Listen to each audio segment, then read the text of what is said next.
Bitcoin is close to becoming worthless. Let's go.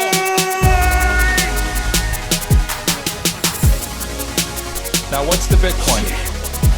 Bitcoin's like rat poison. Yeah. Oh, The greatest scam in history. let's get it. Bitcoin will go to fucking zero.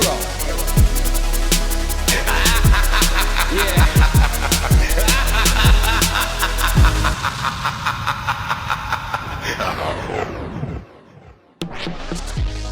Alright, you ungovernable misfits. I'm your host, Max.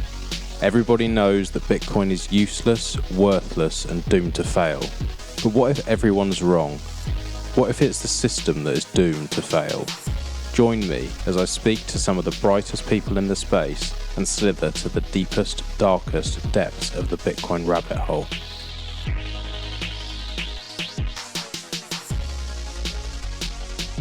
Welcome back, everyone. Today's episode is with Seedsigner. You might have already seen these devices on Twitter. They are really, really cool. They're devices that you can build yourself as part of a multi-sig setup. They really do take away a lot of the attack possibilities, and it's cool to have all these different options. So it was really good to speak to the man who started it all. He's a really interesting guy. I loved learning about his Bitcoin rabbit hole story, and I think this is a project that really has some legs. So I thoroughly enjoyed the conversation, and I hope you enjoy listening. Thank you to CoinFloor UK for sponsoring the show. If you're in the UK and you're looking to stack sats on a weekly or monthly basis, you can do it straight from your bank account, straight to them. And it's a really simple service to set up. I've done it for a few family and friends, and yeah, it's a great service. It's a great team, and I believe to this day they are the only exchange doing proof of reserves, which I think is a pretty cool thing. If you are going to store your coins on exchange, which I've advised against, but some people are going to do it anyway, it'd be good to know they're actually there and not being fractionally reserved. Next up is Crypto Cloaks. They have an incredible team. I'm very, very happy to have them as my new sponsor. Most of you are already going to know the different products that they have available. A lot of you have already got them. I'm constantly seeing people sharing their own personalized node cases, Triton cases, and I've got mine coming very soon. I'm excited to see how they've turned out. And I was discussing this actually in this episode with Seedsigner, just saying like, it's really nice to have something that's tangible, because obviously Bitcoin is digital and we're also passionate about this thing. So when you've got a really cool node case, or you've got a hardware wallet mount, or any of the different things that are being built, you just feel a little bit more connected, and it's really nice to, you know, if someone's going to come into your office, they're more likely to ask the question, oh, you know, what's that? You know, looking at one of these cases, than they are to ask you about monetary policy. So it's a good way in, and I'm really loving what the guys are doing. Anyway, that's enough of my babble. Enjoy the show, and anyone who has any questions, do reach out, and I can pass them along to Seedsigner, or if I can answer myself, I will do. Enjoy. Hey there, mate. Can you hear me? Yeah, just fine. Can you hear me? Yeah, that's perfect. I just went and grabbed a beer while you were getting the laptop. Apologies for not telling you that. I keep doing that and not telling people, and they're like, oh, I was trying to do it on my phone, it's not working, or have to run and get my laptop, so that's my problem. Sorry about that. Oh, it's no worries at all. Welcome to the show. Welcome to Bit by Bit. I'm really looking forward to this chat and just learning a little bit more about you and the project. I have been told by Bitcoin Q&A that he is a massive fan of this project, and I've had a look through your Twitter and everything you're doing, and it just seems really fucking interesting and cool and like a grassroots thing. So yeah, looking forward to digging in. Yeah, I'm excited to talk more about it. Q&A has been like a lot of help in terms of, we helped him get his setup going. I don't know if it was a week or two ago.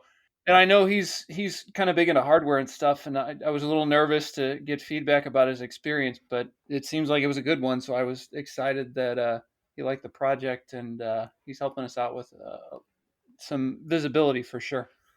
it's good to get these things out there because, these smaller projects seem particularly interesting to me. I love, from what I understand, that this is built from hardware that people will put together themselves, and that it would be fantastic for multi-sig. It's fantastic to not rely on just one hardware manufacturer if you are in a multi-sig setup. And from my understanding, it's fairly low cost as well. Is that right? Yeah, there's some variance depending where you are in the world, but the general kind of consensus is that for less than 50 US dollars, you should be able to pretty easily get, the necessary hardware and get into it. That's cool. And how did this idea come about? How did you, or why did you decide you wanted to start building this and it was a project worth your time? Yeah, it was just kind of not to get too far into my backstory, but I guess No, you can. That's probably a logical place to start. So why don't we start there? Sure. What's the backstory? How did you find yourself in this crazy Bitcoin world? So I first heard about Bitcoin in late 2012 or early 2013. I'm a retired police officer, as you can tell from probably my accent. I'm from the United States, and I worked kind of just as a local cop, but spent the majority of my career doing digital forensics and more of what you consider a lab setting. So not out driving in a police car, et cetera, et cetera. More just in an office kind of environment, tinkering with hardware and doing forensic analysis on computers and phones and hard drives and all sorts of digital things. Bitcoin had come up in a case that a coworker was working where I've told this story before, but the Reader's Digest version is there was a local kid who had gotten a pretty high-end gaming computer for his birthday or Christmas or something like that that had a decent GPU on it. And this was back during the period of time where you could still relatively profitably mine Bitcoin with a GPU. So he was mining Bitcoin from his parents' basement or wherever, and then taking the coins that he'd been mining and going onto the Silk Road and purchasing smallish amounts of marijuana that he would have delivered to his doorstep. He'd repackage it, take it to school, sell it to friends and classmates, and was making probably a decent little pile of money on it. Probably flag him as like a future entrepreneur. But Bitcoin was obviously a part of this, and I'd heard about it at work, and it didn't make sense to me. I Googled it and tried to understand it. I thought maybe it had to do with kind of like folding at home or SETI, if you're familiar with those. No, I'm It not. just I'm not actually. so folding at home is it's kind of like a crowdsourced compute project where, and I'm not into biochemistry, but it's where I believe I don't know if it's DNA sequences, but it's some sort of humanitarian effort where they use other people's CPU cycles to attempt to find cures for diseases or find Okay. medications, or I don't know.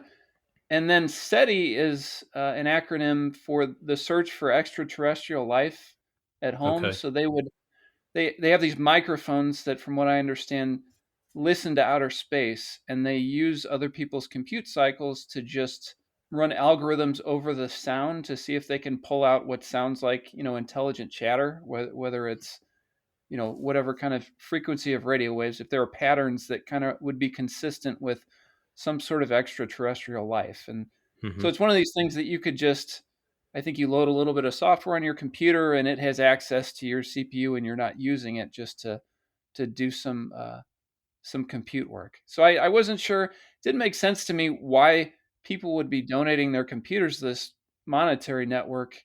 It just didn't make sense. So I put it down for a few months, came back to it, and started reading more. I'd probably heard about it again through another case. And once I kind of understood it, it was down the rabbit hole and I was hooked. I did a little bit of early ASIC mining and was on Bitcoin Talk a lot and just kind of watching this whole movement sort of grow and develop was super fascinating to me. I was probably at a point in life where I was looking for some investments and had played around with something called Lending Club, which is like one of the earlier peer-to-peer lending platforms, and just looking at different investments, kind of learning about Hmm. investments. And it was just kind of exactly the right time that Bitcoin had crossed my path. That's an interesting way in. I wonder what was going through your head as a police officer at the time, working a case where it's being used by someone to buy and distribute drugs. Was your initial thought on it that this was something bad and that changed, or were you just curious from the start?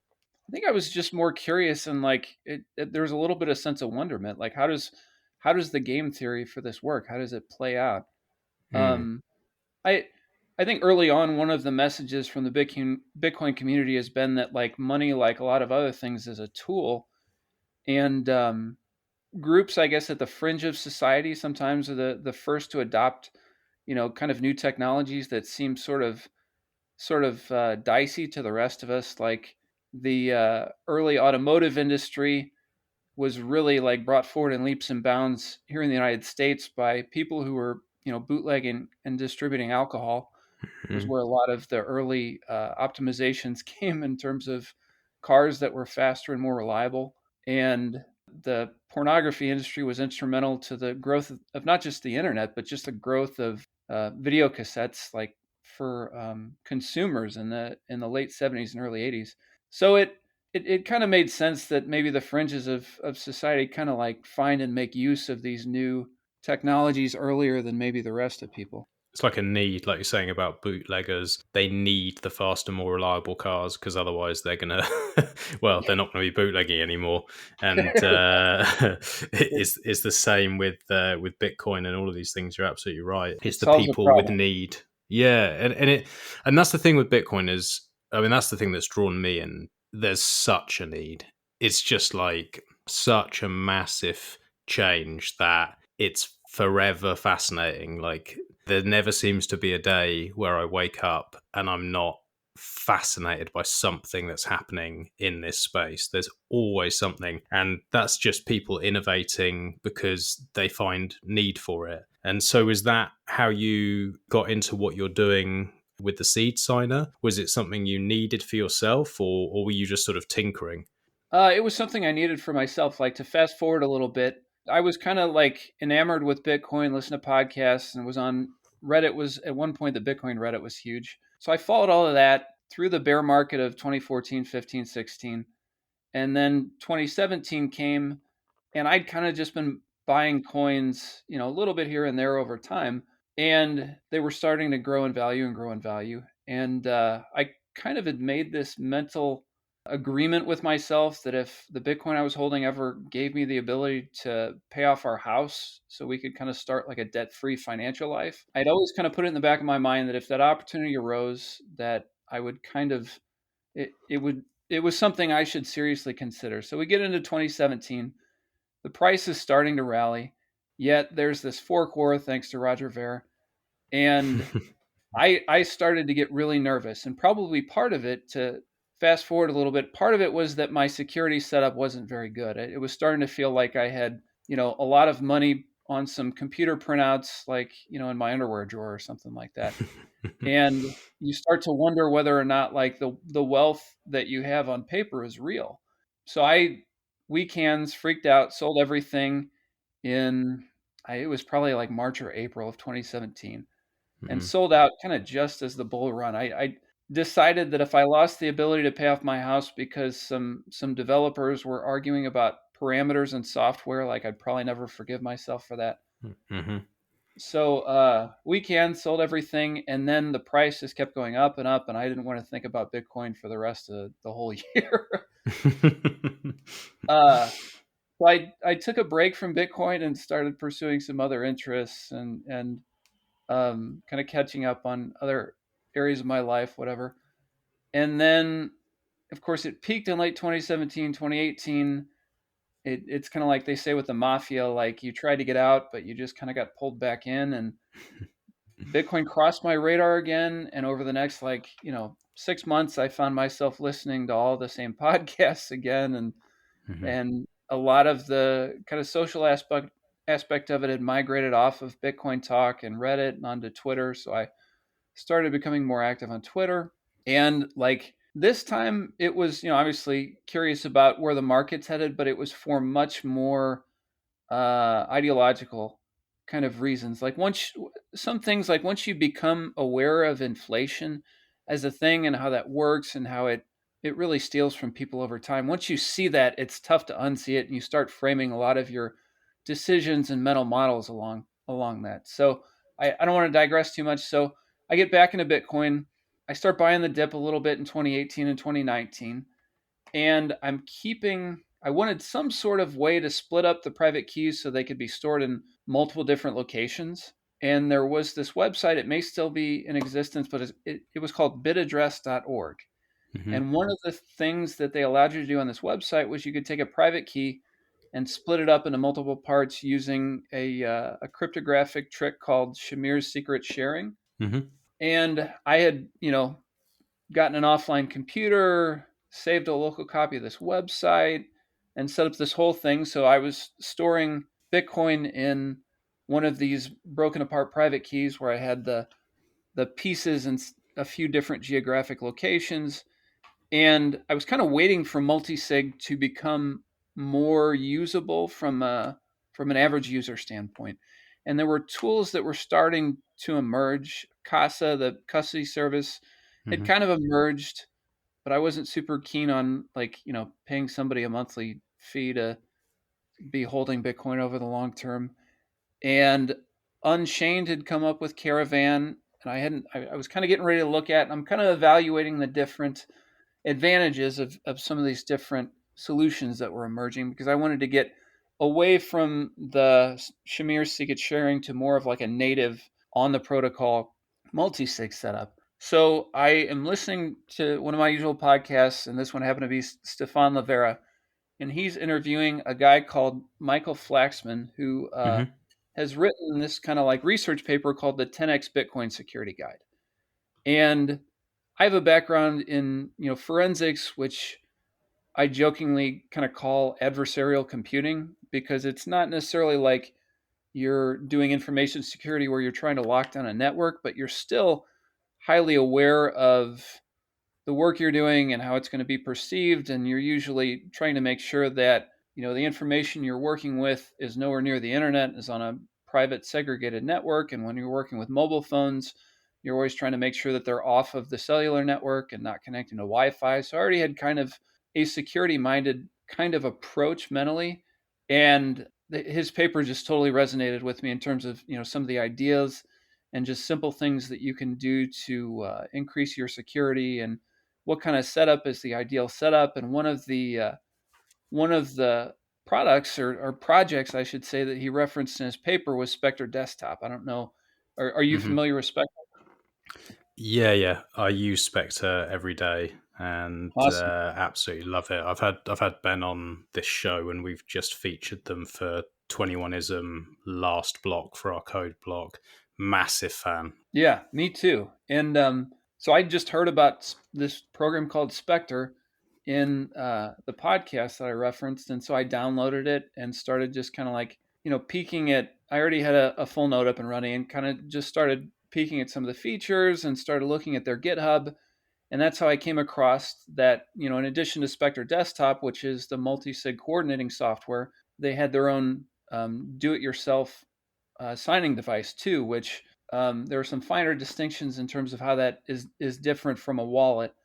But I looked at their the specs for the Spectre do-it-yourself signing device, and I have a little bit of a hardware background too from my work in forensics, and it looked like a doable project. So I built one, and then I started tinkering with setting up just like a test 2 of 3 wallet, and moved some coins to it once I'd gotten everything set up. And the first time that I used part of the value proposition of the Spectre DIY is that it uses airgapped signing with QR codes. And the project itself has kind of like a development board, which is very similar to like the main circuit board for a cell phone. And then you attach a third party scanning, like a barcode and QR code scanner to it. And the first time that I scanned a transaction in from a QR code on my laptop screen, and then all the information for the transaction was displayed on the Spectre DIY hardware wallet, and I look through the details and approve it, and then it displays a QR code on the screen that you show back to your laptop via the webcam. And the first time that I, signed a transaction with that method was just like a revelation to me. It was so Mhm. cool. It was like the first time I sent a Bitcoin transaction, or the first time I'd used the Lightning Network. It was one of these things where they say like sufficiently advanced technology is, indistinguishable from magic. And it was just Mhm. like so cool. Yeah, So, it go ahead. is magical. I was just going to say, still to this day, some of the things, just like Lightning, especially because it's newer to me, just receive like sending out an invoice and then a second later, just seeing those sats come in still feels like magic. No matter how many times I do it, I'm just like, fuck, this is cool. Someone's just sent that from America and it's here and I own it. That's amazing. And I've not got to the stage where I'm using multi-sig yet, but I can imagine that is a lot of fun, and you do feel a lot more secure with it. Yeah. And yeah, totally, like what you're saying about Lightning resonates with me. My daughter, I pay her an allowance in Bitcoin using Lightning, That's so and good. she'll, like, do whatever chores she's supposed to do, and then she'll bring me a QR code, and I scan it with my phone, and like, bam, it's there. It's just, That's so good. What does she do? Does she have like a Lightning wallet on her phone or something like that? yeah, she's just using a custodial one called Blue Wallet. Hmm. But and I use Strike to kind of get a few bucks into the Strike account that immediately gets converted into Sats for her. That's But cool. it's super slick, super slick. So I probably still have a little. So I'm using Spectre. I've got this hardware wallet, and I also have tinkered with 3D printing in the past. And that Hmm. same security researcher called Michael Flexman put a tweet out, and he was like, "This is an amazing wallet from Spectre, but there's no sort of case for it out there." So I saw his tweet, and I got out the 3D design software I'd been using and came up with a relatively rudimentary case for it, but it looked nice and it did the job. And I ended up offering to send him one, and he graciously accepted. And we started DMing a little bit back and forth about some of his research. And he told me about a different idea that he'd had to use a very specific version of the Raspberry Pi Zero. So a lot of people who listen to your show are probably familiar with nodes from building them, like what a Raspberry Hmm. Pi is. There's a smaller version of the Raspberry Pi called a Raspberry Pi Zero, and there's a very specific version of that Raspberry Pi Zero, which is just a smaller version of the kind of stock Pi that doesn't have any sort of Wi-Fi or Bluetooth Hmm. hardware built into it. So it's just a naturally network isolated kind of device. He talked about using one of these Raspberry Pi Zeros with no Wi-Fi to attach a little screen and some controls to it, and to be able to generate the either 12th or 24th word of a seed phrase that you'd gone through. There's a few processes, but if you generated, say, the first 23 words of a seed phrase, you could have an offline machine that would generate that last word, which acts as kind of a checksum for the first 23 words. And you Hmm. wouldn't have to worry about doing it on your laptop and having some of your seed words either get picked up like by a keylogger, or maybe get sucked into temporary internet files, or making sure your system's offline, not connected to the network, or something leaking to memory, etc., etc. You have this little standalone computer that for certain is not talking to the internet, not talking to anything. Hmm.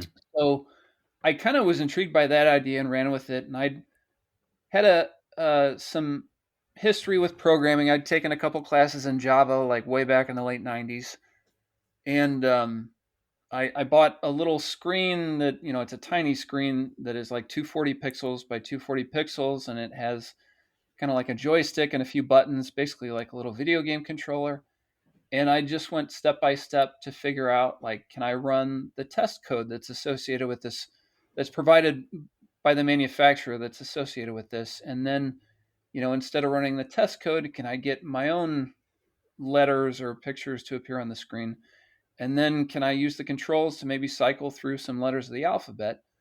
And like little step by baby step, I got it to the point where you could enter 23 words into it and it would run some code that would calculate the 24th word, so that if you were trying to come up with a seed phrase in an entirely kind of independent sovereign way, to where maybe you picked the first 23 words out of, the full list of 2048 out of a hat or something like that.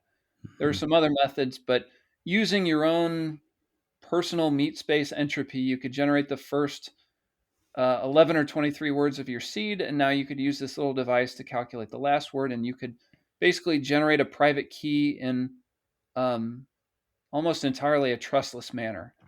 There's still the issue of, have you reviewed the code that's being used on the little Raspberry Pi device? But a huge leap forward in terms of, instead of the typical process where when you initialize a hardware wallet, it runs some sort of code that creates randomness that might be based on the system clock or whatever it's based on. There's a certain amount of trust involved. So this is like being able to generate a private key to store Bitcoin in almost an entirely trustless manner. And so I kind of started sharing some of the interface and some of the concepts on Twitter, and it seemed to resonate with some people. And so I started toying around the interface and thought, like, well, what if, I wrote a little program to where you could convert 100 dice rolls into a private key if you didn't want to go through the time of creating the list of the 2048 words, and you could just take 100 dice rolls and create a private key. So I wrote a little module to do that, started sharing that. People seemed to like it. And then I got this idea, I have the Spectre DIY that I love so much, and this little Raspberry Pi with the screen and controls.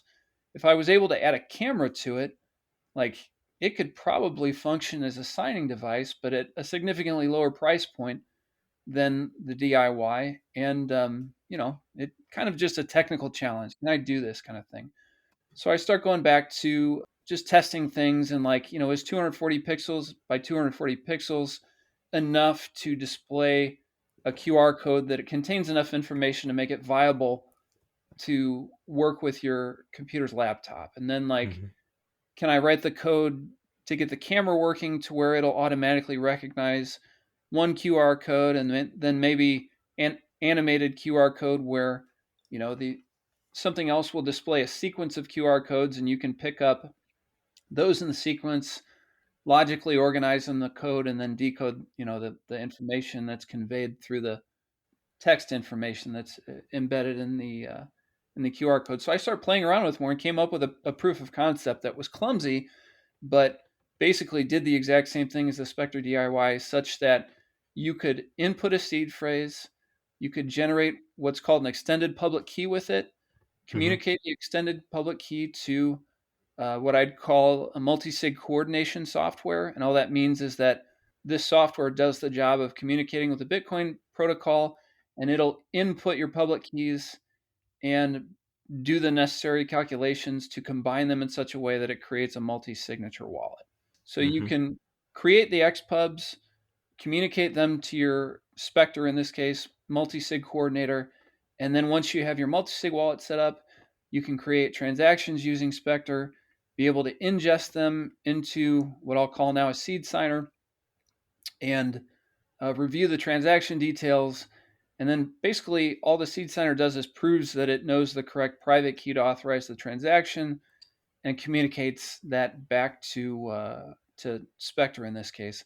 And that's kind of, a high level overview of what it does. But like, I am super excited about Spectre, and Ben, as well as one of their other developers. I think he's one of the founders, Stepan, has been super supportive and helped me a lot, and just kind of with some of the learning of coding that was necessary to get Seedsigner together. And Seedsigner relies on a Python library that Stepan wrote, and he was super generous with his time and, answering questions about how to integrate that into my code. And Moritz, the other Spectre co-founder, has been, super supportive of kind of what I've been doing, and they're just great guys all around. Yeah, it's a fantastic project. I love it. I don't use it for multi-sig yet, though. I only use it for single. But I Mhm. just find it to be really slick, really usable, and it seems to have a lot of eyes on it as well, which gives me some confidence. Right. But yeah, I was interested to hear when you said about talking your seed signer talking to Spectre, and you're talking about it using a QR code. Is this something that could possibly be done not just with a QR code, but also PSBT, or is that maybe something that could come down the line, or are you just thinking it would just be done by QR code, and then maybe other devices in that setup would use PSBT? No, that's a great question. Actually, it does use PSBT. What Okay. is being communicated between, Spectre DIY or Seedsigner and Spectre Desktop is just the QRs are basically an optical version of the data that's inside of a PSBT. So you can do the same thing like Cold Card does, where you take that PSBT and you put it onto like a micro SD card that you swap between the two devices. But Hmm. the QR codes are just another way of moving that data between the two devices, and I'd argue it's a little bit more secure way to do it. I mean, I think that sending PSBTs back and forth with a micro SD card is already a huge jump, and it's like there are definite security advantages to that. But I think the QR codes are just a little bit even better security model. What's the thinking behind that? Is it just because nothing touches a computer that's online? Are you thinking effectively that when I do it, because I use Cold Card, so if I was to do a PSBT, put that onto a micro SD and then transfer it across, I put it into my laptop, is your thinking that, well, because that's now inserted into a laptop that's online, there could be some sort of vulnerability or way that something malicious could happen? Is that what you're saying? That's basically it. And it's like I said, with a background in forensics and a little bit of information security, it starts to get into like a tinfoil hat thing. Hmm. But We when like you that though use here. we'll talk about like when you use like a ledger or a Trezor and you have it plugged into your computer's USB drive, it's just like devices that are not USB connected are just inherently more secure than devices that are. It's just Hmm. the USB protocol allows for kind of like maybe some kind of security vulnerabilities because that's how you're updating the firmware and code could execute. So something that's not connected via USB is just more secure than something that is. And then, have you ever heard of the story of Stuxnet and the Iranian nuclear centrifuges that were compromised that way? I haven't, no. So you can Google this or look it up on Wikipedia. But there was this. This is kind of like a super interesting information security kind of case study or real world sort of thing that happened.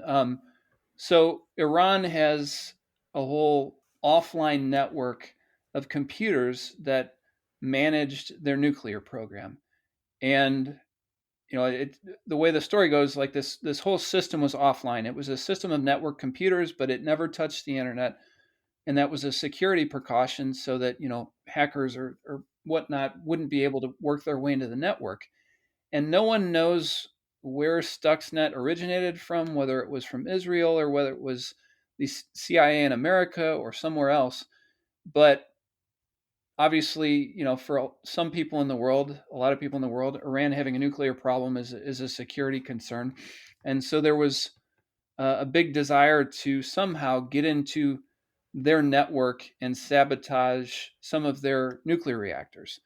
And what they eventually ended up doing was they did an airdrop of thumb drives over one or more of some of the Iranian nuclear facilities. So I don't know Hmm. if it's like people patrolling the grounds or maybe in a parking area where people are going to their cars. But anyhow, they find like a few of these random thumb drives laying on the ground. And somebody at some point takes them to their offline system that's on this Iranian nuclear network, plugs it in, and unbeknownst to them, when they plug that thumb drive in, some code was able to execute, and it got a foothold in the Iranian nuclear network. Shit. And Wow. eventually, this code, I don't know the super technical details as far as, how the code propagated through the network or how it figured out which systems it needed to execute on. But eventually, the code that had got onto the network from one or more of these thumb drives, you know, sabotaged the nuclear centrifuges such that they overheated, and it caused a bunch of their resources to overheat and be destroyed. So that's That's kind of crazy. it is, and I'm probably not telling the story all that great, but anybody who's listening can Google it. And there's some interesting stories out there about it. So that's kind of the idea of when you asked about QR codes versus moving that micro SD card back and forth. It's Mm. it's pretty far fetched, and the security vulnerability may realistically not be there, but I think QR codes present a little bit of a more secure model to move the data. Now, that isn't to say, could you leak a private key through QR codes? Absolutely. Mm. I like to say that, like, for that to happen through a Seedsigner, probably Seedsigner and Spectre would have to be colluding for, my project to somehow make it such that private key representation were to show up in a QR code, and then Spectre would have to, obviously be programmed to recognize and exfiltrate it in some way. But it, yeah, that's again getting into the tinfoil kind of weeds. But we kind of have to be there, right? Do what? I'm sorry. We kind of have to be there with this tinfoil hat stuff because, certainly for me and for a lot of people that I speak to in the Bitcoin space, we are talking about generational wealth. We are talking about this being a lifeline for freedom, and that the thing that would scare me more than anything else would be a security breach and having an issue or losing my Bitcoin, because I truly believe this is the greatest asset on the planet, and it can do amazing things. So to think about it being taken from you is really scary.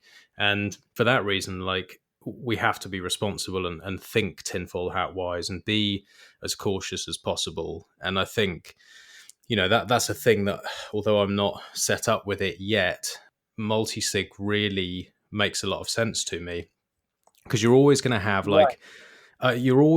with single sig, different developers and different teams will say different things and believe in different security models. So, I'll speak to you and you'll say QR code, PSBT QR code is the best. And then if I speak to Rodolfo, he'll say, no, that's not the best. PSBT over microSD is the best. And being a non-developer, non-techie, I'm just like, well, I don't bloody know then. What would make sense is if I have a few different devices using different methods that all would have to be compromised, and Spectre Desktop would have to be compromised for me to have a problem. And that, you talk about Michael Flaxman saying 10x improvement on security. I don't know whether it's 10x. I couldn't possibly work out how to work something like that out, but it definitely seems like a big step up, huge step up. And another thing to point out with multi-sig is it's a little bit more forgiving. Like, if you should have some sort of data loss incident where you would lose a private key, say if you have a 3 of 5 set up, if you screw up, your custody of one or two of those keys, or just set them up wrong, or something goes wrong, multi-sig can be like a little bit more forgiving in terms of, like, with one private key, it's kind of like a little bit of having your eggs in one basket kind of thing. Mm-hmm. Yeah, I think the thing is, for me with multisig, what's put me off is I'm not hugely technical. I'm getting better. I'm doing my best. I'm not someone who is willing to say, oh, well, I'm not technical, so I won't bother. I'm always trying. I'm just not particularly good at it. But the thing that puts me off for now is speaking to people like Bitcoin Q&A, who are far more technical than I am, and him saying, I'm still not 100% comfortable. I'm still not there. And so when people like that aren't there, it makes me think, well, if they're not there, I'm certainly not. But what I would be willing to try, and I am soon to try for 21ism anyway, with Sparrow, this time is to do a multi-sig, but just keep a tiny amount of funds on it, just to try and get comfortable with it, and see how I get on. Because I think that's probably the best step, is just like try it, get comfortable. If you make a mistake or you fuck up, then it's going to be, a few sats rather than your life savings. Right. I would even also say, like, even before you put a tiny amount of money, into a mainnet multi-sig, getting a pruned testnet node set up is super easy, and it only takes up, potentially less than 5 GB on a laptop or something like that. So even like testnet could be another baby step even before you get to the mainnet thing, just to move some coins around and get comfortable with the mechanics of how it works. Mm-hmm. Yeah, good idea.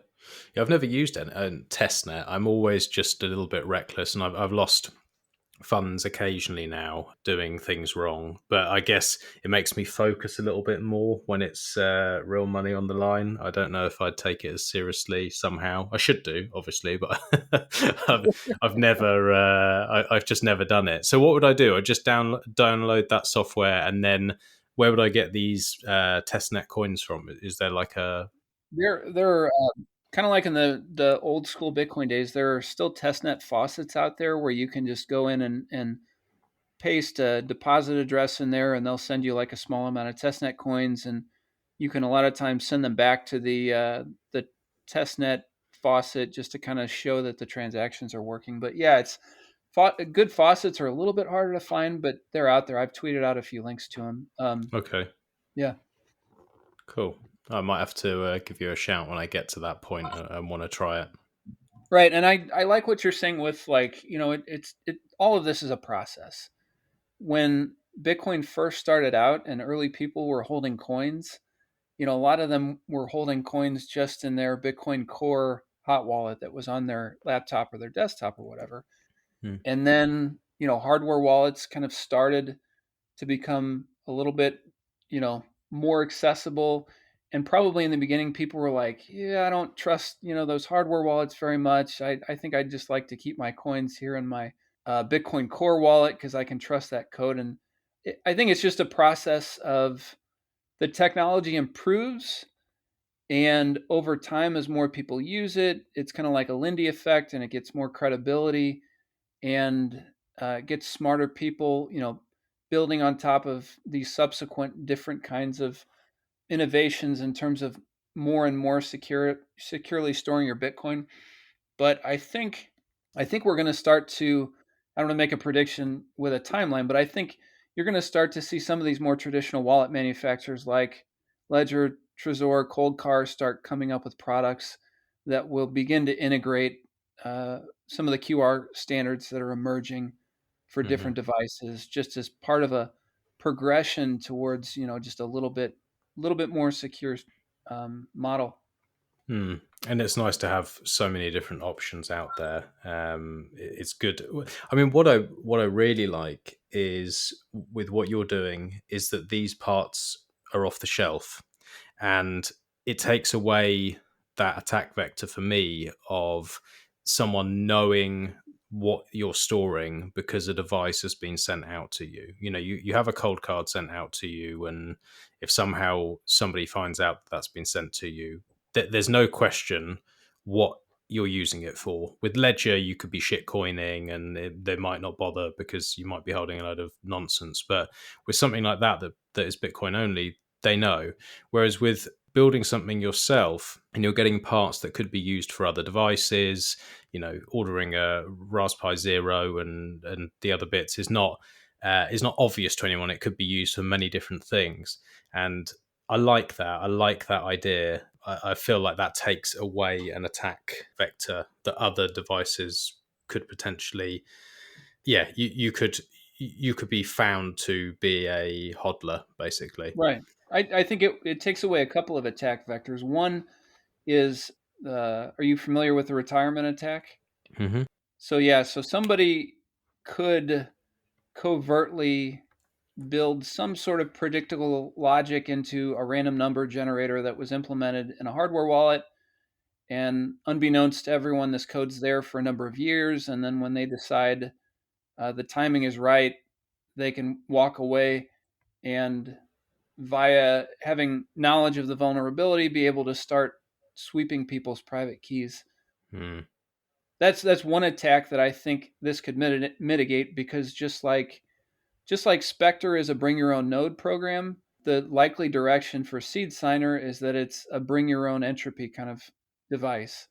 So in terms of generating a private key just within the code on the device, I don't think we're going to ever do that, because I think it's, as long as you're doing it in the correct way, I think bringing your own entropy is probably a better way to do it. But the other one I was going to talk about was, like you said, if you're storing Bitcoin on a ledger, they have a registration process whereby you provide them some amount of personal information. And, we saw through that tactic, sadly, could open up some people to like a $10 wrench attack. Right? Is the $10 wrench attack is because of inflation? It used to be $5. It even affected the wrench. Yeah, that's a massive one. It's really bad, and for that I would never use Ledger again. I'm really that's pissed me off the whole way it was handled and everything else. And it also feels just so backwards. It feels, Ledger was the first device I ever used. It was just like, when I came in, it was what all the YouTube influencers and all that nonsense that I was watching at the time were suggesting, and it seemed easy enough, and I used it. I didn't know even what a node was or how to run it or any of that stuff. So I just, took my coins off exchange and put them on this thing, and that was it. But the more I've got into this stuff, I'm thinking, how stupid was I to trust this device without adding any entropy? I'm just completely trusting them. And then how stupid was I giving them all my details? And how stupid was I putting all my transactions through their node? And using a web interface. And it seems to me that these guys should not be operating that way. Like it just seems dangerous and stupid, and they should know better. And I'm not saying it's a little bit like tone deaf to the ethos of what Bitcoin is. Yeah, it really is. And obviously I can't make anything myself, so I can't really complain. But it doesn't fit with the ethos, and I know they shit coin and they do all that sort of stuff. So maybe they should stick to that. And the Bitcoin wallets should be along the lines of what you're building and what Cold Card's building, and not having web interfaces, not having USB to have to talk through USB cable and all this stuff. It just, it does not seem smart whatsoever. So while we've kind of talked a little bit about the hardware, maybe I could provide a little more detail on like the hardware components. Yeah, that'd be cool. Overview of the process of building one looks like. So I mentioned before a Raspberry Pi Zero version 1.3 that doesn't have Wi-Fi or Bluetooth. And there are two other primary components, one of which is a very specific Waveshare brand combination display screen and controls. That runs about $15 depending on where you buy it. And it has to be a very specific version of that, like I mentioned before, 240 pixels by 240 pixels, because our code is written for that resolution. So if you use something with a different resolution, the text and everything just isn't going to render correctly. The third component beyond the Raspberry Pi and the screen is just a very stock, inexpensive Raspberry Pi Zero compatible digital camera. And those, you'll pay anywhere from less than $5 to, maybe 10, depending on the retailer. Most cameras will work with it. There's a couple that I recommend in the GitHub repo just because I've, tried those and tested them, and they also fit into the 3D printed enclosure we've designed. But other ones will work too. It's just kind of a matter of just it being a camera that's designed to be compatible with the Pi. So you have these three things, and the one wrinkle with the Raspberry Pi is the screen connects to the Pi Zero using what are called GPIO pins. So if you've seen a Raspberry Pi, they have those pins that stick up. I think there's 40 or 42. It's escaping right now, but the pins that stick up that provide the interface for different peripheral devices. Yeah. It's really hard to find really a Pi Zero, much less a Pi Zero 1.3 with those pins installed. So you have to go one of two routes to get the pins installed. One is to, buy the pins separately and get a soldering iron and teach yourself how to solder, and which sounds intimidating to a lot of people who haven't done hardware work. But with a couple of YouTube videos, I've talked to plenty of people that have never done soldering before in their life. And after a little bit of practice and some YouTube videos, like they were able to get it done just fine. Or the other option is somebody in our Seedsigner Telegram group came up with there's kind of a gadget where it's a set of these GPIO pins that come with a jig, and you take a hammer and you kind of tap the pins into the Raspberry Pi gently. And when you're tapping it, it's causing a little bit of metal down at the bottom to expand that makes the necessary contacts with the board. And so that's kind of a way, if you really don't want to have anything to do with soldering, that's another way to get those pins attached to be able to make the project work. So you got these pins attached to the Raspberry Pi Zero. Once those are attached, you can just kind of push the screen assembly on. It just slides onto those pins. And then it's just a matter of connecting the camera with a camera cable. It's like a ribbon cable that's compatible with the Pi Zero. And those are the three components you need to have the functioning device. Cool. And it doesn't need a fan or anything like that. It doesn't get too hot. Yeah, no, there's no, it doesn't overheat or require a fan. And I should mention like a micro SD card, but usually people have those kind of laying around or can get their hands on one. That's so. What sort of time would it take for somebody to put this together? It sounds, I'm not going to say simple, but it sounds like a reasonable sort of weekend project where you can just say, oh, I'm going to build one of these and do a little bit of soldering. It's not not the end of the world. How long do you think the average person takes to build one of these? I think definitely under an hour. I have a YouTube video in the GitHub repository where it's probably 10 or 15 minutes that goes from, well, but some of that video sped up, that goes through the whole, like starting with the soldering. And I kind of sped the video up through that because it gets tedious watching, soldering pin after pin. But definitely like an hour or less, I think, is a totally reasonable target to be able to do it. Okay. And I'm super encouraged by, I've kind of watched the whole Bitcoin standalone full node with the Raspberry Pi thing evolve over time. And I've been super impressed how the like GitUmbrel and MyNode and some of these other projects have really kind of distilled it down to a simple process of getting up and running with that, from like giving you a high degree of certainty that you're ordering the right parts to, writing the full packaged image to the micro SD.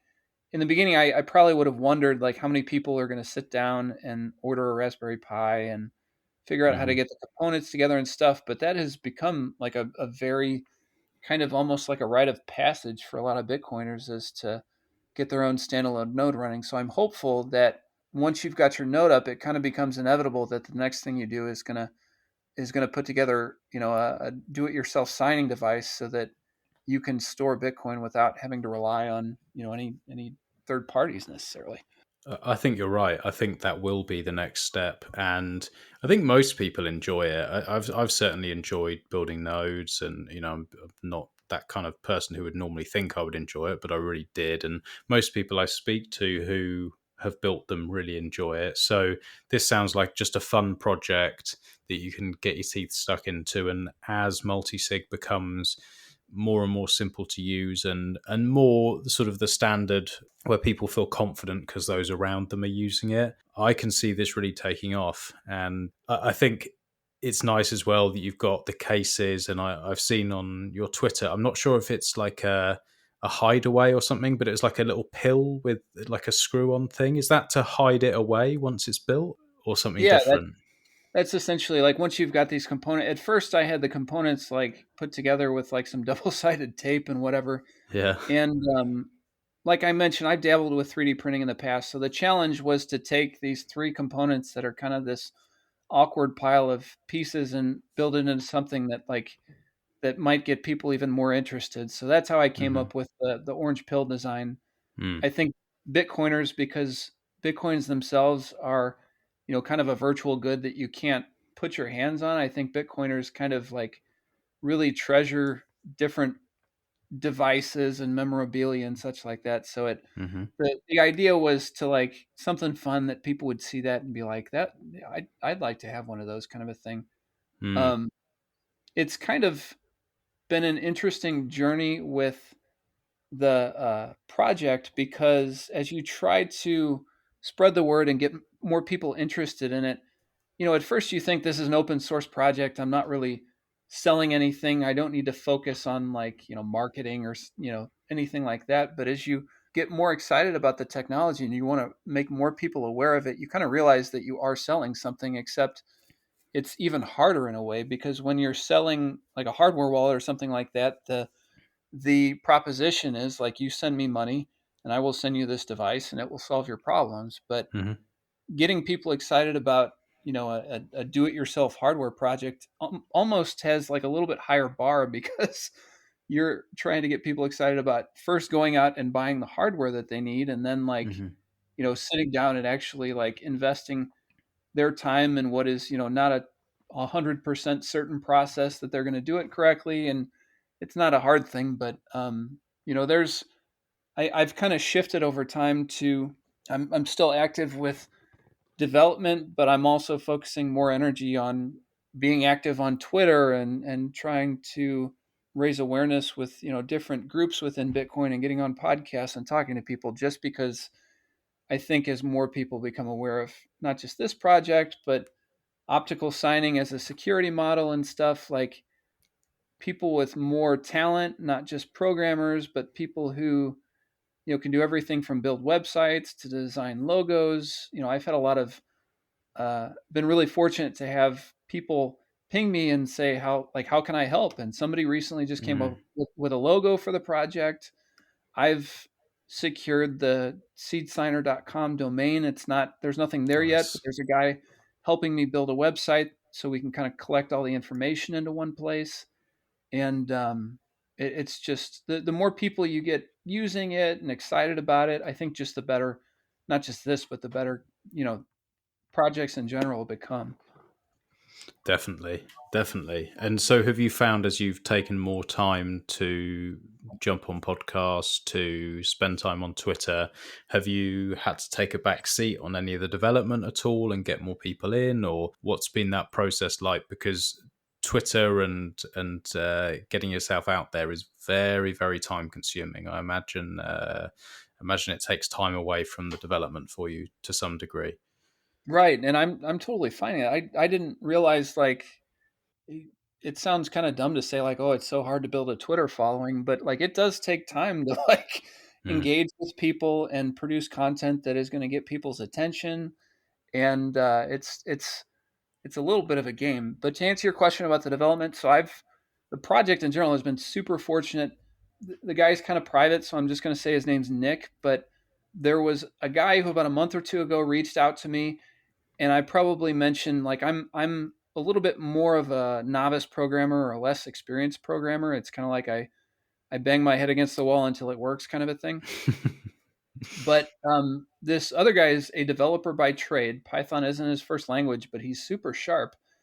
And after I made the initial push where, we got Seedsigner to version 0.3.0, which is where I'd say it was a viable signing device. Like you could pick it up and there were very few, if any, crashes, and it just worked.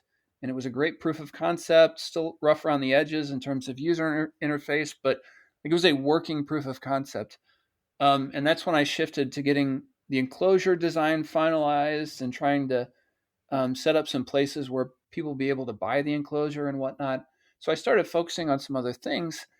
And he had pinged me with some modifications he'd done to the code to get Seedsigner working not just with Spectre, but he'd written some code to get it working with Blue Wallet as well, who I didn't even know that they had airgapped QR as like a signing model, but sure enough, they do. And he had made the correct modifications and sent me a little video of it working. And it was like, technically like super invigorating. And as he and I started to interact more and started to talk about, the various pain points with where Seedsigner was, I expressed to him that startup time is kind of a glaring pain point, because Seedsigner is basically just a Python script or a set of Python scripts that runs on top of the Raspberry Pi operating system. And the Is Raspberry that Pi operating Raspbian or system, something? yeah, Yeah.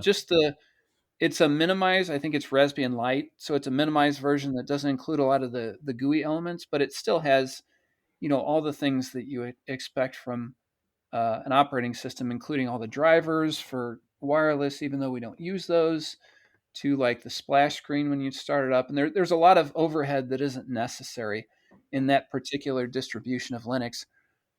So it would take, like, when you build a Seedsigner, the release that's in the GitHub right now, it currently takes like 90 seconds for the thing from when you apply power to when you finally see the menu pop up on the screen. And it's understandably like a leap of faith thing for people who have, maybe done soldering for the first time and put these hardware components. And then when they're plugging it in for the first time, to like wait 90 seconds, kind of not knowing whether or not it's worked or not.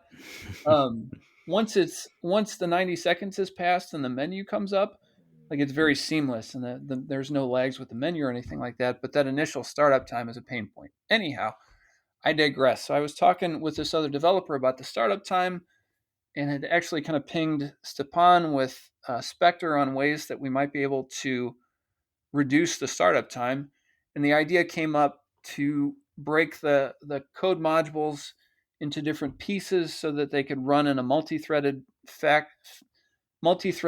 way, such that the UX is prioritized so that the screen is the first thing that appears, and then some of the support libraries that Seedsigner uses can kind of load in the background once the screen comes up. Well, I won't say I couldn't have gotten there, but it would have taken a lot of reading, research, and banging my head against the wall to get there.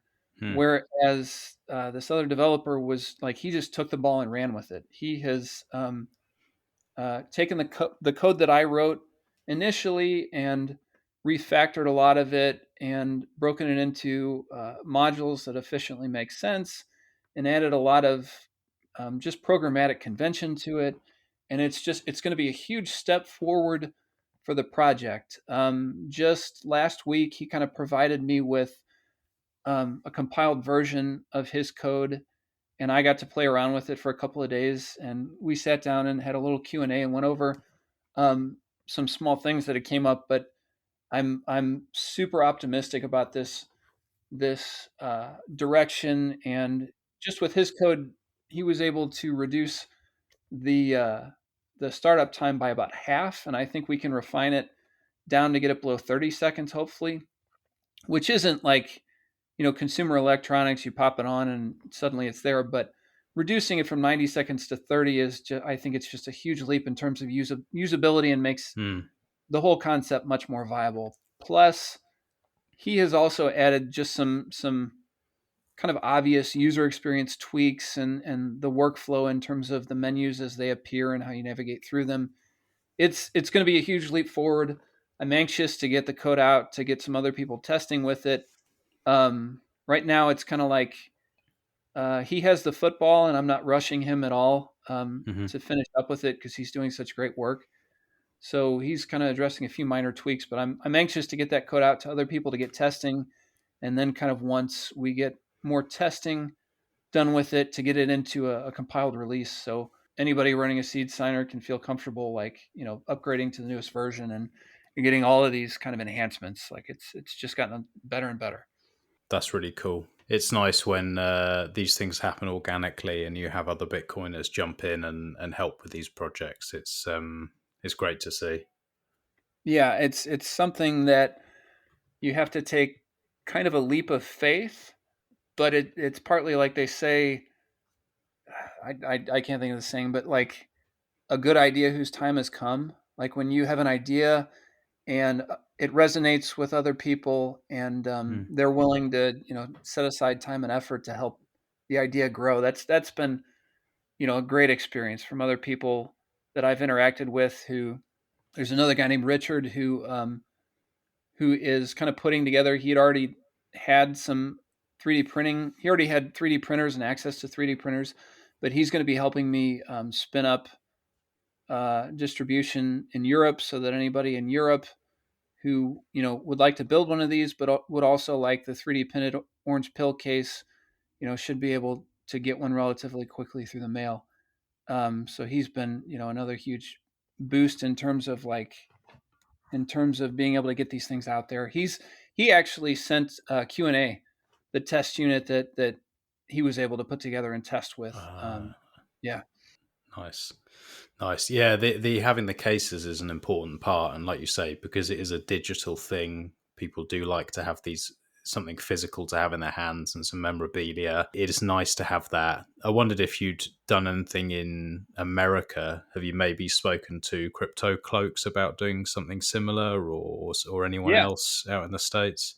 No, it is. I'm glad you mentioned that. Crypto Cloaks has confirmed that they're interested, and they have, I think, almost all the pieces in place. I think they seem like they're crazy busy over there, but they're They are.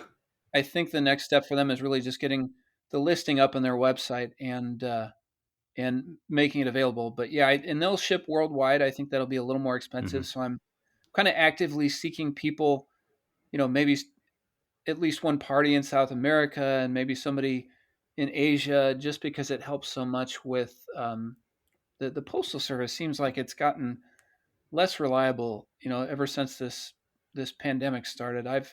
I've shipped a few things to Europe, cases that I've made for different people and stuff, and like it seems like things are running. It takes longer for things to get places. So if we can spread out, to a few different people making these in different parts of the world, I think that'll help a lot. Mm.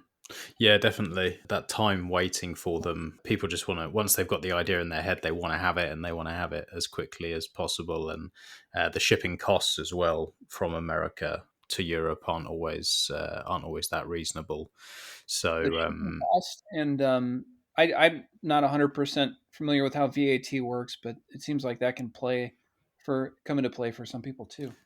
yeah, massively, it can really be a problem. But no, I'm glad to hear that you're doing that. And Crypto Cloaks are my new sponsors on this show, and they, I mean, not just because they're my sponsors, I really, really love what they're doing, and I think it's just something that really helps, having all these different options for node cases and being able to personalize things and make them your own is just really exciting. And I think it makes people get more into this stuff. The more like cool stuff that people can have in their office, and the more different cases and the more different options that people have, the more fun it is. And I really think, like, I know it doesn't make a difference to how the actual unit works, but I really think that it helps draw people in, because when people come into an office or they see one of these devices and it looks really cool, like the Triton node case or something like that, they'll ask and they'll go, "What's that?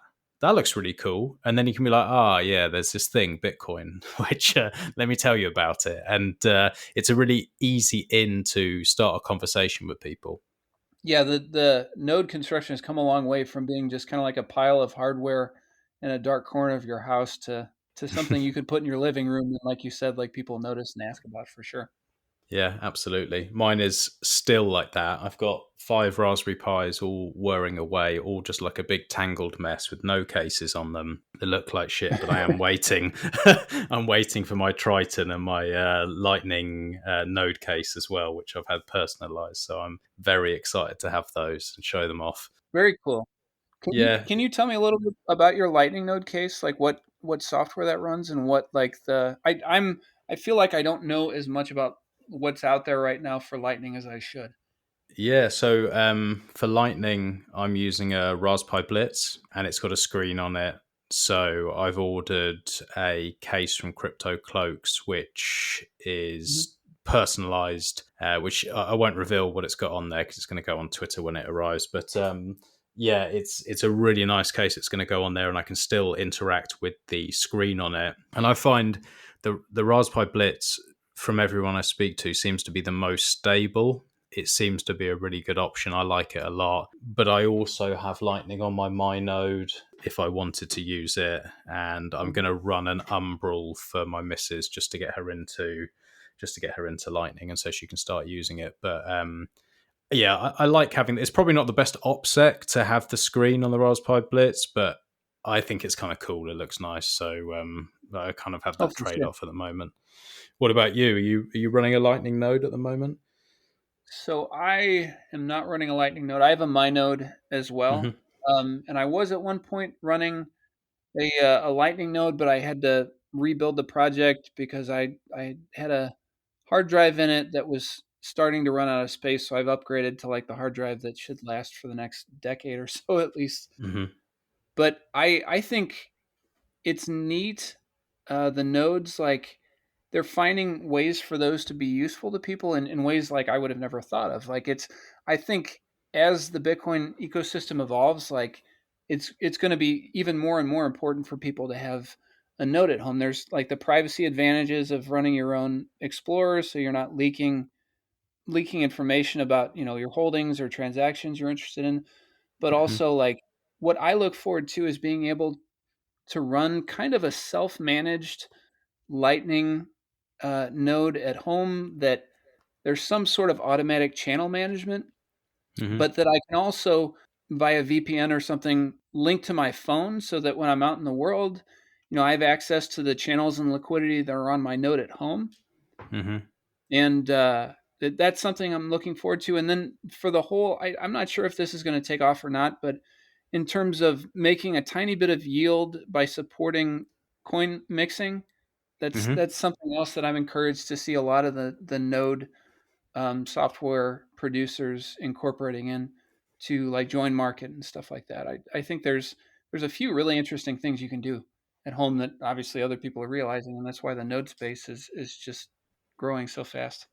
Absolutely, and other things like LN pool as well. If you're looking at yield, Huh. you can do things with that, which is pretty interesting. It's not something I've tried myself, but it's something that I think has a lot of legs. And yeah, the mixing side of it, although it's not massive, you're still earning sats and gaining privacy, so that's really really cool. And then in terms of if you say you were to run a Raspberry Blitz, you can use I use Thunder Hub now, which is really good, which is like a gives you access on a web page, makes things really really simple, and you can rebalance channels with a click of a button. It's very very slick, has dark mode, which is nice. And then you can link that to your I don't know if you've ever used Zeus. Evan Kaludas made it. It's like Zeus Lightning app that you can just No. link to that. So we featured him a couple of months ago, actually. I would check it out. So it's ZeusLN.app is their website, Okay. and you can attach that to your node, and you can just use that as your phone wallet, and everything goes through your node. Aha. Awesome. Yeah, it's really really cool. And relatively easy to set up. I mean, I managed it, so I'm sure you'll do it very easily.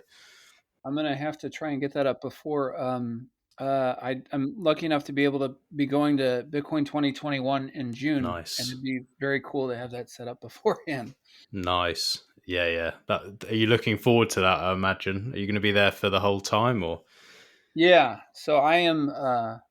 I remember watching the San Jose Bitcoin 2013 conference on live stream, and I've been kind of like wanting to. I've been wanting to go to a Bitcoin conference or some sort of event probably for like 8 years now, Hmm. and so this is finally going to be my first. Just with you like family, and I'm in a part of America where there aren't a lot of Bitcoin conferences nearby, so I'm super stoked. I'm super stoked to kind of see some of these people that you follow on Twitter and you really have a lot of respect for. It's going to be a thrill to see and get to meet some people in person. Yeah, it looks like a lot of fun. I sadly not going, but it does look like a lot of fun. A few of my friends are going from the UK, and I'm rather jealous of that. Yeah, I hopefully we can soon put all this like coronavirus stuff behind us and get back Oh, to fuck. acting like normal people. Yeah. Are the friends you have going? Do they have to like? when they come back to the UK, are they going to have to quarantine for a while, or how does all that work? Yeah, I won't dox who they are, but I believe they have to have forged papers to say that they're going for work and prove that it's for work, so they're allowed out the country. And I believe then they will need tests to go out, tests to come back, and they'll have to quarantine. It's really, I mean, we're full on. We're full on in the UK going for the vaccine passport, all that sort of stuff. So my concern is I'll probably not be able to travel again. I snuck out fairly recently and had a friend sort of forge all the documents for me so I could get out. But we were quite heavily questioned getting through borders all the way through. It was pretty nerve wracking, and there's a £10,000 fine and potential imprisonment for breaking the rules. So it's pretty authoritarian here. So I saw it was a news story, so you never know like how accurate they are, but or maybe it was a tweet that there have been some like fairly large and significant protests in London and maybe other like major cities, and it seems like the BBC is actively not covering that. Is there any truth to that? Absolutely true. Yeah, there was about 1 million people, or 750,000 people at least, protesting. The BBC completely overlooked it, and they reported numbers, but like nowhere even close. I mean, like orders of magnitude below. But that doesn't surprise me because the BBC is completely owned. I mean, completely and utterly owned. And if you were to, which most people still do, if you were to sit and watch the BBC, you would believe that coronavirus is going to kill you and everyone you love unless you get the vaccine tomorrow, that everyone who doesn't get it is evil, that you should wear a mask by yourself in your car like a fucking idiot. I mean, it's just complete brainwashing, complete nonsense. There's no concern about what the truth is. It's just propaganda. Yeah, at this point. I listened to a podcast with John Vallis and Michael Krieger, who I Mhm. wasn't as familiar with Michael Krieger, but it was funny. He was talking about how so many people in society are basically walking around with their brains turned off right now, and just Yeah. kind of believing like whatever they see on that square box in your living room, kind of thing. Mm.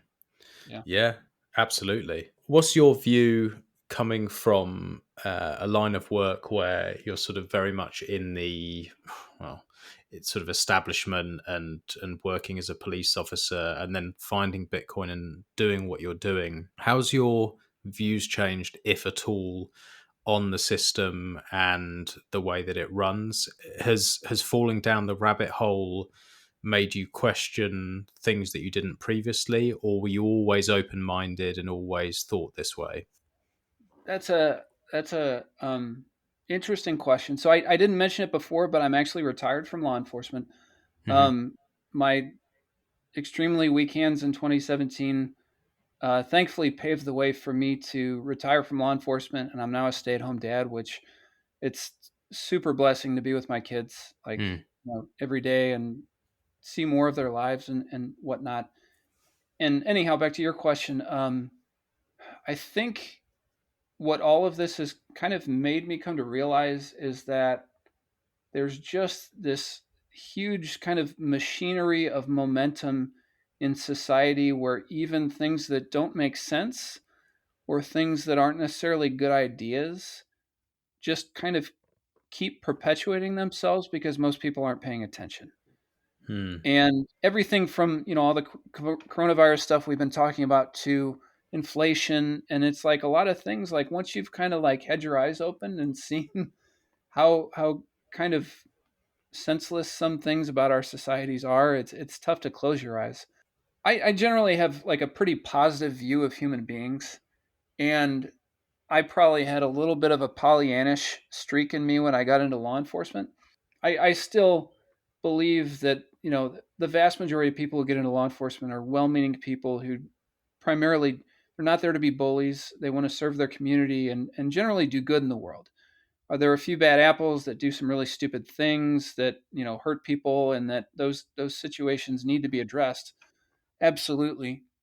But I try not to paint law enforcement just because it's a part of my past with a broad stroke. I think they're Hmm.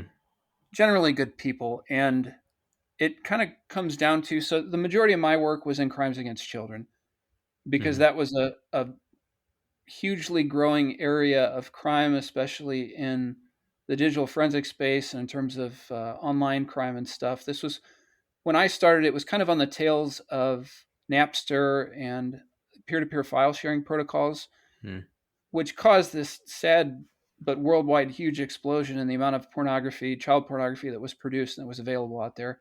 And you can get into different arguments about, libertarians and there's some sort of like, I generally believe in people's right to be sovereign, but there still has to be some sort of hands-on force for good in the world where, if you're a battered wife and your husband's hitting you, like whether or not it's, the local police service, or if we're fast forwarding 30 years in the future and it's some sort of neighborhood security co-op, like there are times in the world where people need help, like in real time in meat space.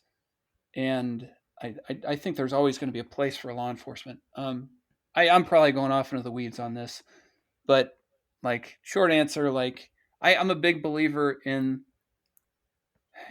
people having the freedom to do things as long as they're not harming anyone else. But I also think there's a place in the world for social contracts. I wish they were a little bit more opt-in, instead of like you just kind of do the birth lottery and wherever you land is the social contract that you're kind of forced into. But at some levels, obviously, it makes sense for human beings to collaborate and to make reasoned trade-offs in terms of benefits, to organize in larger groups. That's what we're doing here in Bitcoin, is like, we're all not going at this alone.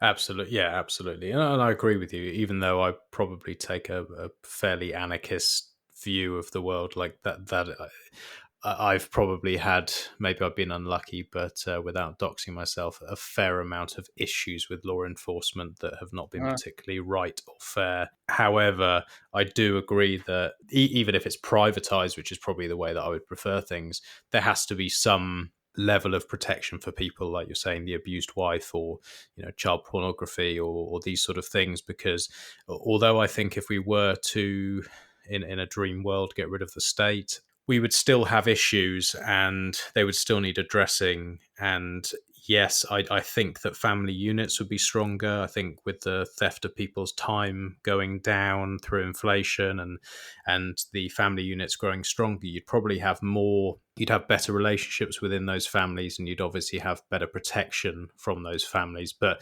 some people will slip through the cracks, and for those times, having some sort of policing service or law enforcement within, whether it's citadels or larger areas, is probably always going to be needed, because you're always going to have terrible people doing terrible things, and the more we can stop that, the better. It certainly seems to me, from living in England, that our freedoms are being taken very, very quickly, and people are, and I don't think that it is, like you said, I don't think it's the average police officer. I think they're there for good. I think most people in this world are there for good, but I think there's almost this invisible hand mixed with stupidity that just forces them to do things that, I guess, when you're in it, you're not even necessarily thinking too much about it. But a lot of the measures that are being taken here are taking away freedom to speak, taking away freedom to move, and now sovereignty over one's body and what they can or cannot have in it.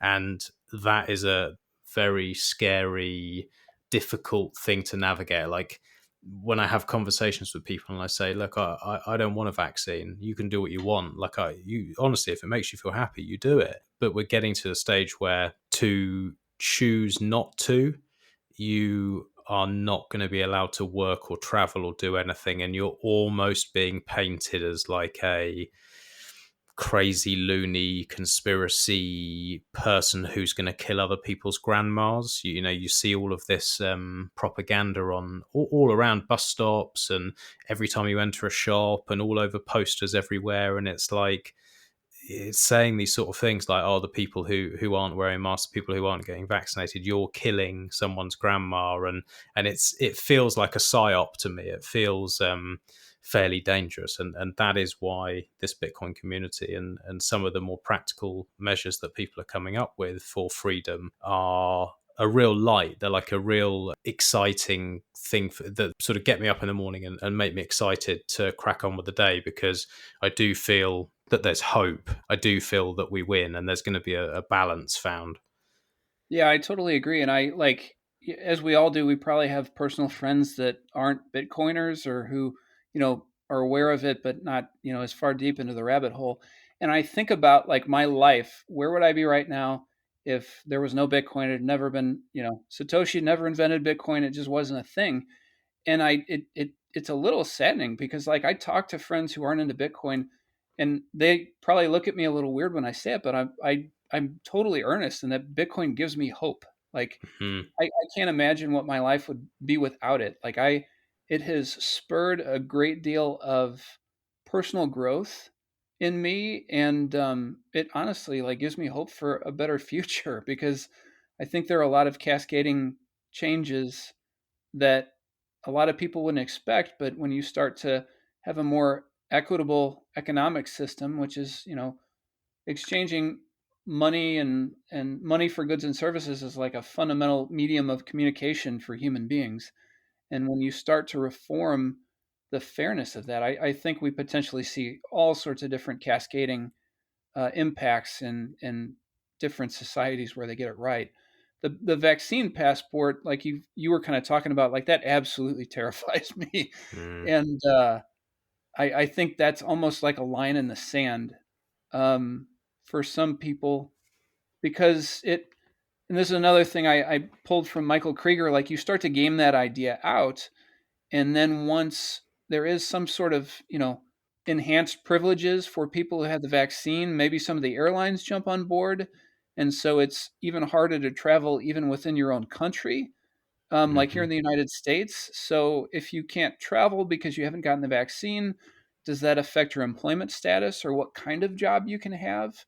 And then we kind of start to develop into this multi-tier society where there are people who have decided to get the vaccine who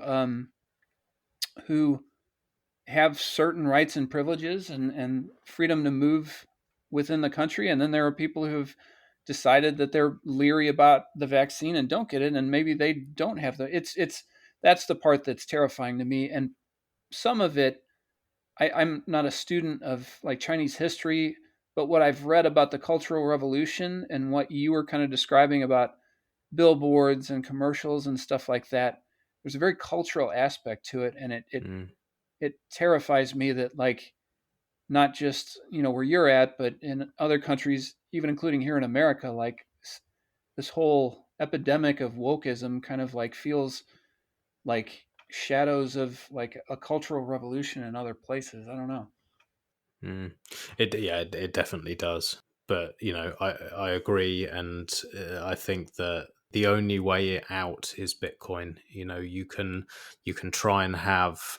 I've tried to have conversation. I've been almost play for play called what was going to happen in the UK since March last year, and I've laid it out and written it out for my family, and they've laughed in my face. And even as it's happened, play for play, they still just have all gone and had the vaccine. They all look at me like I'm an idiot. They all take the piss. They all just willingly go into it. And the same with most people around me. And I've just come to the conclusion that some people will just do as they're told. They've been programmed well enough through the education system and work, and they're in their little box. They sit and watch the news, and they will never question anything. It's too hard. They'll never think about buying Bitcoin. They'll never do any of it. And so I take that as my responsibility to the ones that I care about, to stack as hard as I can to secure my funds. And when it all comes tumbling down, at least I can try and help some of them. That's as much as I can do. And I think that's as much as any of us can do, is fight for our freedoms